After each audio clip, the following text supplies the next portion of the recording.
So I stayed in his home for 5 months. And after after massaging me with herbs for 5 months, I was able to walk. Wow. And I thank God. Yeah, I was so excited to the point that I got friends. We went partying again. You know, human beings are funny. You know, I forgot about the injuries that I had in India. So here I am in Kenya. I'm from a traditional Masua or Masus, and then after I recover, I go partying again with friends. But I had to try and see if everything was okay. I mean, if I was okay physically. Yeah. So then, after realizing that I was okay, I was able to travel back to Nairobi. So upon arrival, then during the time I met somebody, one of our journalists, who introduced me, who actually told me that they were looking for journalists at one of the renowned media houses in Kenya. It's called the Standard newspaper. Okay. I remember my father worked with that organization way back. My late dad. Oh, your dad worked in the same organization? Yeah, at the time. Yeah, that was way back. Way back. Okay. And okay. I remember also my late dad he was a versatile man, and then he had so many roles. I mean, he could write and he could act. Because I remember my dad actually took part in the film, the popular film, The Rise and Fall of Idi Amin. Oh, your dad was in the movie Idi Amin of Uganda? Yes, he played the role of Bishop Luwum. Bishop who? Luwum. I'm going to look it up because I recall seeing that movie when I was little, and then after that would be like a couple of years back, but never went back to it. Yeah.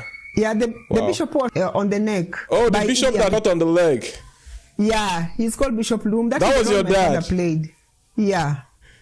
I think I recall that part. That's interesting. Yeah, the one was that's my late dad. Now, like I said, I got somebody connected me with the media house, and then we went for interviews. Of course, I did well, and I was able to, I got a job with that media house, and I carved a niche for myself as one of the best entertainment writers. Wow. I featured in, doing, what can I say? Human interest stories, politics, obituaries, exclusive stories, you understand? Yes.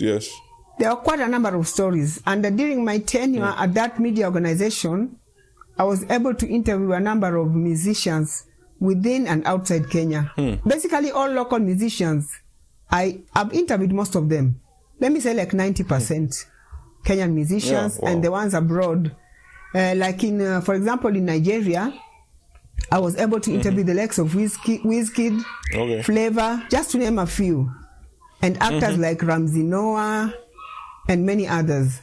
And Nollywood actors, you understand? And South Africa, there were so many musicians from South Africa, from DRC, the likes of Koffi Olomide, Werason, Mutalikasu, Kanda Bongo Man, you understand?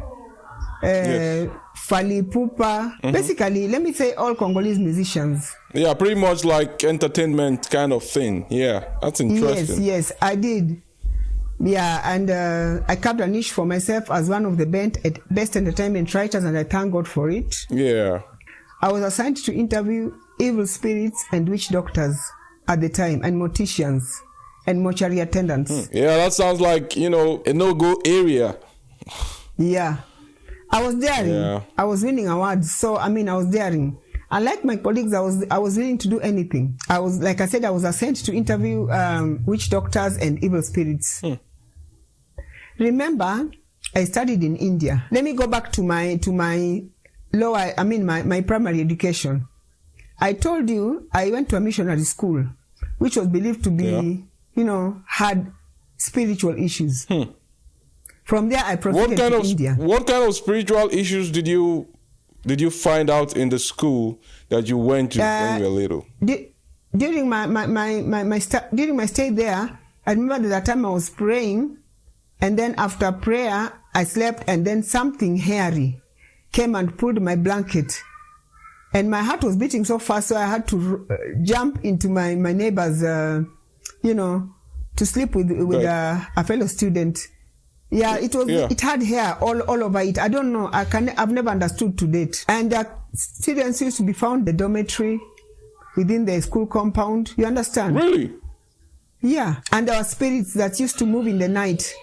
And they beat drums, you understand? Beating drums and dancing. Yeah, it was strange. There were strange happenings, like I said. Whoa. So from there, after that, I went to India, and then after India, like I said, I used to worship snakes, cows, animals, and stuff like that.